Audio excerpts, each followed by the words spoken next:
labels is when a record goes big or goes bigger than they expected, the financial weight of repressing your initial stock is so much that you'd rather make a profit off licensing the record to a bigger label who can take that risk. So we sold out our first 5,000 like really fast. And we were already like in mega debt from pressing 5,000 records, which seems like you wouldn't be, but you are in like a lot of money. Big time debt for that. Yeah. So what we were looking at as a label was like, okay, we're going to have to press another 25, 30,000, 50,000 records. So like, if we're going to actually make a profit off of this, but what that puts you in is like 6 figures of debt, and you can't guarantee that you're going to make it back, because you could, artists are hot for a second and then and in fact, if we had done that, we would not have made it back. Right? Yeah. If we had chosen that route, Spacebomb would have ended in 2013. Yeah. And so we made the decision as a company to license my record to Domino, and then I licensed that record to Domino, but then sold the rest of my recording now. My records now are all on Domino. So I'm a Domino recording artist, despite having started Spacebomb. And that made a lot of sense for Spacebomb, because Domino pays a chunk of money to license it, and that kept us going. Honestly, that was the thing that got us out of debt and like put a little bit of money in our pocket to like look ahead and say like, okay, everyone still has to work for free, but like we can make another record. We can do it again. But there was a lot of, everyone at Spacebomb would tell you this, like it was not easy in the throes of like getting Big Inner off the ground, and the kind of like just trial by fire that was, to then have to deal with, oh, Matt's gonna like leave and go to Domino, like, even though that was necessary, that was in a way it's bad optics. It's like a perception problem. It's a perception problem. Yeah. And like Spacebomb is 7 years removed from that, and it's super tight with everyone there, but like that, everyone would say that was hard, and that whole season, there was a lot of things that made that season hard, but it was just complicated, man. It was fucking complicated. Yeah. If you aren't a musician, I think it's maybe tough to understand that you not physically being around the things, even though you go like, well, we have our computer, or I have my phone, I can call whoever. Yeah. It's not the same as like boots on the ground. Yeah. Like it feels like you're always behind, no matter what. Every time you leave town, it feels like I'm gonna come back with a pile of shit, that you never got to, or people feel like, oh man, his head's over here now. Yeah, he doesn't even care about this motherfucker doesn't even care about us anymore, or like shit like that starts. Again, a perception situation, because you only have so many hours in the day. Yeah, and you're also a person. Yeah, with thoughts and emotions. Yeah, right. Yeah, it was young. I mean, it was young. It's the same thing we said earlier. It's not like everyone handled all of that great either. No, it's like so. It's like it's like too much. It's like too much to take, and then you drop the ball sometimes, and then like, not to dwell on all that, but like it was hard. Releasing Big Inner was hard, and it is the thing that changed my life, and I'm very thankful for it. Making it was really fun, super fun, but releasing it and going, and I mean, not that there weren't great parts to it, but I mean, anyone that's close to me and has heard me talk about that time in my life would echo that it was hard as shit, man. It was people don't know, man. It was not a blast. Some of it really was a blast. It's like, it's funny in the position when you're traveling all over the world and you're having a lot of opportunities like that. Right. It's like, I would never look at it and say that I'm not thankful or I didn't have, just incredibly lucky to have that opportunity. But the real deal is that for Spacebomb and for me, and for my relationship with Spacebomb, and Spacebomb's relationship with me, and Spacebomb's relationship with the community, and my relationship with the community, like all those triangles that were in there, like there was a lot that for it to just, it was like an atomic bomb Right. in like my For sure. life.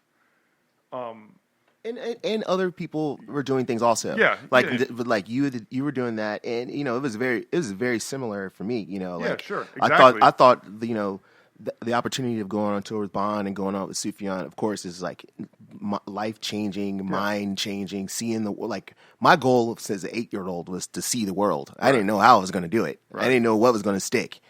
Whether it was going to be football or basketball or music or whatever. Right. But the same thing, I have a band that's rolling, and it's also a sure. group of guys, that the perception can be like, oh, you must not. I guess we're getting kicked to the curb now for this opportunity, and which isn't really true. It's just like, we had monthly shows, and I was trying to like, okay, I get the Bond schedule this amount of time. I'm going to see if I can get all our monthly shows to line up to every time I got home, which is crazy, really hard to do. 3 weeks on, 3 weeks off, 4 weeks on, 2 weeks off, kind of thing. And also, again, what you're talking about is just like perception. It's just like, he's not even thinking about us anymore. And you come home to people who are not happy. They want to be happy for you, but they are not happy with you. You know what I mean? Like they are unhappy, and it's your fault, and you got to hold that. You just got to hold that L, and it's just like, wow, this is very complicated. You know what I mean? It's just like tragedy. You have tragedy in the family, and I'm like, Australia and can't get back. Yeah. I still have regrets. I have tons of regrets about places I couldn't be.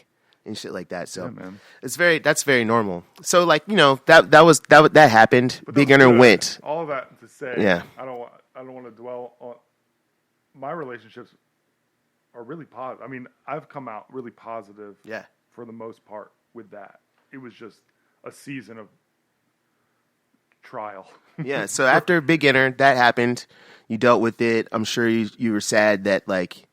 You don't get to own that record. It's like your very first record. But then you move on. What do you think was the first time you saw like the light at the end of the tunnel, as in like, okay, Spacebomb is about to do a thing. Like what was the next step? Natalie's record.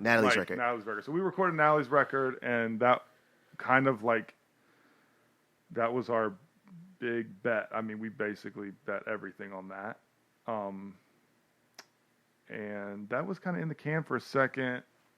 And I knew it was there, but it was kind of one of these things, another sort of classic music business thing where we just we were cash poor. We didn't have any money to release the record. Right. Even though things were going really well, and we were like, we need to get this out. It wasn't liquid though. Yeah, we need to get this out. We need to get this out. Like, so we had to wait on it for a second. And Natalie was sort of in a season where she wanted to wait on it. She wanted to try a couple different things, and that was all cool. And then when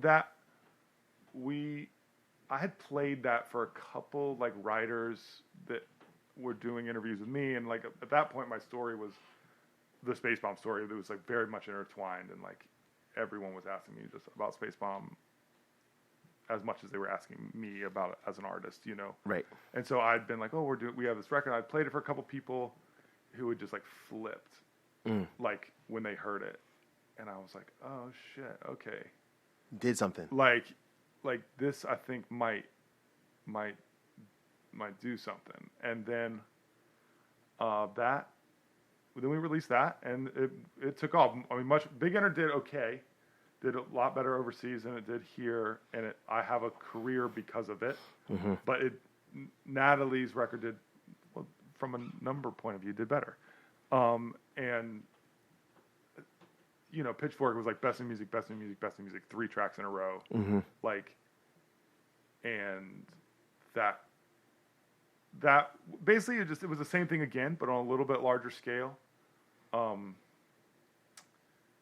that kind of was like, okay, Spacebomb. I mean, Spacebomb has always been like, until very recently, been like, it's just living by check. Yeah, man. One record at a time. It's like, okay, well, we can do another one. Yeah. Or we can do another one, and like, and so that, but at that point, like I released my second record basically along the time, almost within a month of Natalie releasing her first record. So I was kind of gone. Like, I was basically gone for her whole record cycle. Mm-hmm. We were kind of passing each other in the night.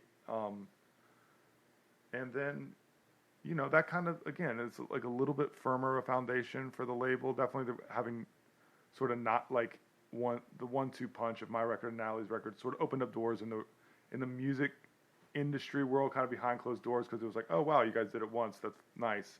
Did it twice, maybe there's something here, So that definitely kind of began to grease the wheels a little bit in terms of maybe something a little bit bigger coming along.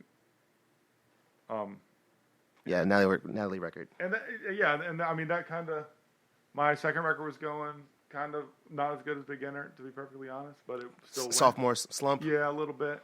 And I mean, I think a lot of that had to do with. But you just aren't famous.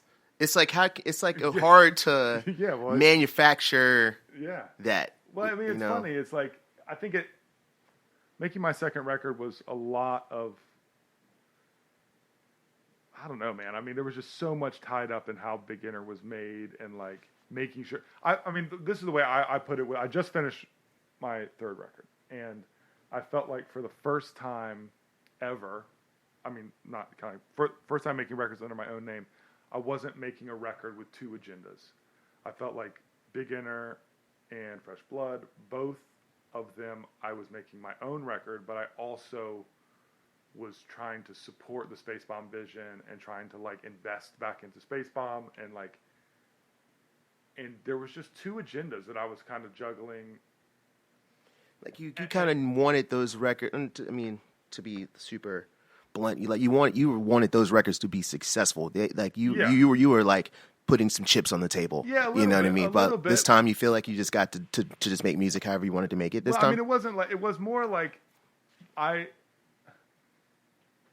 it was like I had to go, but not that I wouldn't. I mean, I basically made my record at Spacebomb the third time, but the second time it was like I had to do that. Like if I had been like, I'm going to go out to LA, I mean, I would have fucking been executed here. You know what I mean?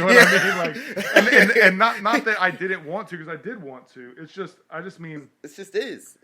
I just mean there was a lot in the air. I kind of like refer to Fresh Blood as it's like an album of secrets. There's all kind of shit that was happening both in my personal life and then like with Spacebomb. Not that there was anything weird with Spacebomb. It was just that like we had just moved studios, so I ended up using a studio that was like brand new, and kind of in the spirit of like let's build this, and like I'm using my record advance to kind of help build the label, the just kind of pay back into the label, which was the whole thing. I mean, that was the whole thing, and I was happy to do that. Right. I just, when I look back on it in retrospect, I can see that I thought I basically started writing that record like right after I got home from Beginner, and I know at the time that I would have looked everyone in the face and said like, that was a great year. I feel really centered, and I'm going to go and make this a better thing than I made before, and like I know how to do it better. And I just wasn't, man. I was a mess. Like just personally, mess. Yes, and just wasn't like on my own 2 feet. Like, and I just kind of made that record in that dome, and I think I like it. I mean, I like the record, but I feel like it doesn't quite have the spirit, the sort of the joy and the spirit that like the first record does, and I think the new record does. And I think it's honest though, you know. Yeah, well, you weren't happy. Yeah. So like, shit ain't happy. I mean, yeah, it is honest. I just mean when I look back, it didn't quite hit the same way. Yeah. And I think it makes sense to me. Like at the time, I was like pissed, but like with a little bit of space, it's like I get why. And it was kind of, it wasn't. And there's some practical things too, man, in terms of like giving the label something to work with as far as singles and like how they work records and what makes records go and things like that I wasn't aware of or had any time. I didn't have time for that conversation. Yeah, that sounds like a nightmare, trying to like make a single. Yeah. Or just even it is a funny headspace, and it's like the ironic thing is everybody likes singles. Like, yeah, well, that's all we do now. Yeah, I mean, in the sense that we like music that a record label would refer to as a single. Mm-hmm. Like I love do. Yeah, people. Yeah. I mean, I do. Yeah. Like you do. Like we all like. We're like, whatever it is, like Motown or James Brown or Michael Jackson or whatever. It's like that. That Prince. shit's great.